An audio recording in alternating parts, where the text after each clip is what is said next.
Common triggers for generalized anxiety disorder and how to cope. Hey friends, welcome back to the channel. I'm Zachy, and today we're diving into something a lot of people are quietly battling every single day, generalized anxiety disorder, or GAD for short. If you ever felt like your brain just can't shut up, like it's always running this endless loop of worries, even when everything seems fine, you are not even remotely alone. Anxiety doesn't always shout. Sometimes it just hums in the background. And let me tell you, that hum can be loud. So today, we're unpacking the everyday things that often trigger anxiety when you have GAD, and more importantly, how to stop those triggers from stealing your calm. This one's for anyone who's tired of feeling on edge all the time and wants to feel a little more grounded. So what is GAD really? It's not just being a worrier or someone who overthinks now and then.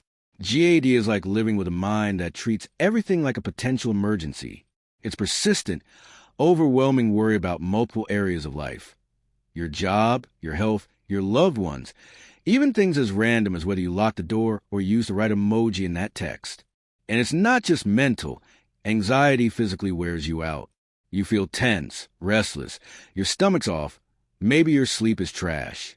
It's like your brain and body are in fight or flight mode constantly. The first step toward feeling better? Knowing what's actually setting that alarm off. Let's talk triggers. Those situations, habits, or thoughts that set the anxiety spiral in motion. The first big one, uncertainty.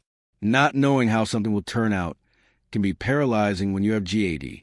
Waiting for an email reply, a test result, or news about a big decision.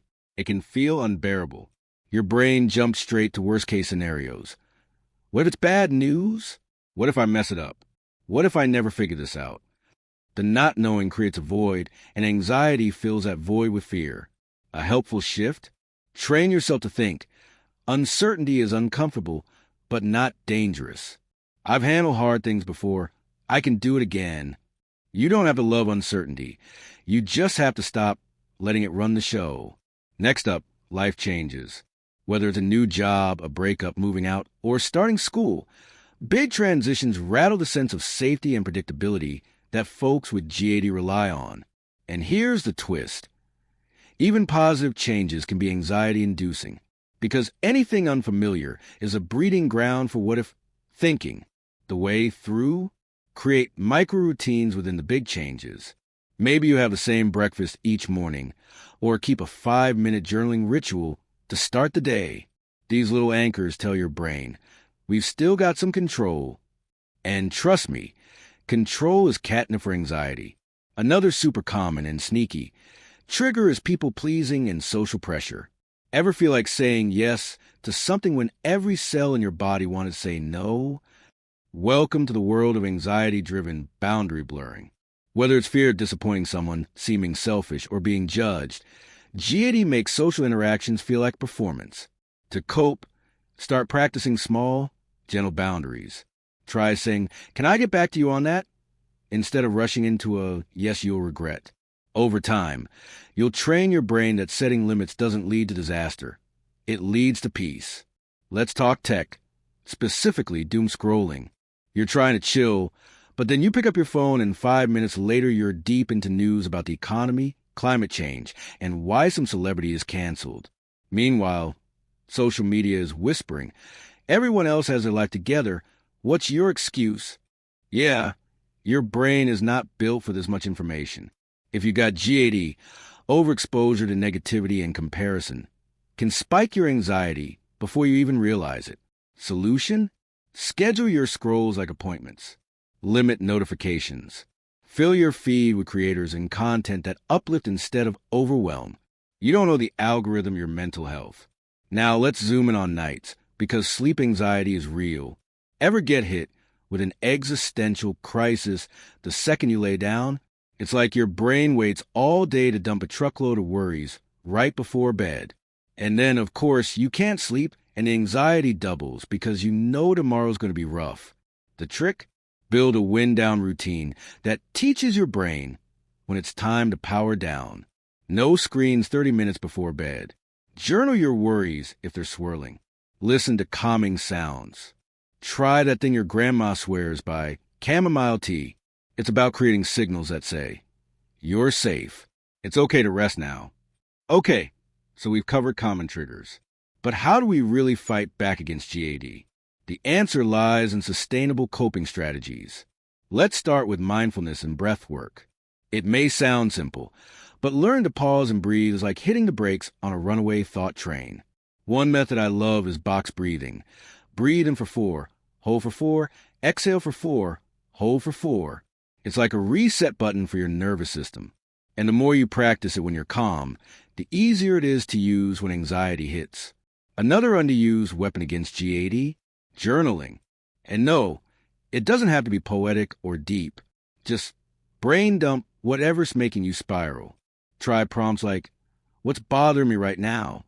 Or, is this fear based on fact or feeling? Or, if my best friend were going through this, what would I tell them? Getting your thoughts out of your head and onto paper creates clarity.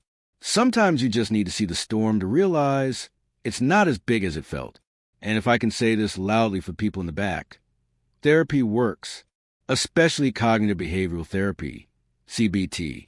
It's designed for stuff like this. It helps you break the cycle between scary thoughts, anxious feelings, and avoidant behavior. I know therapy can feel intimidating or expensive, but if it's accessible to you, it's so worth it. It's not a sign you're broken. It's a sign you care enough about yourself to invest in your peace. Let's not forget the power of movement.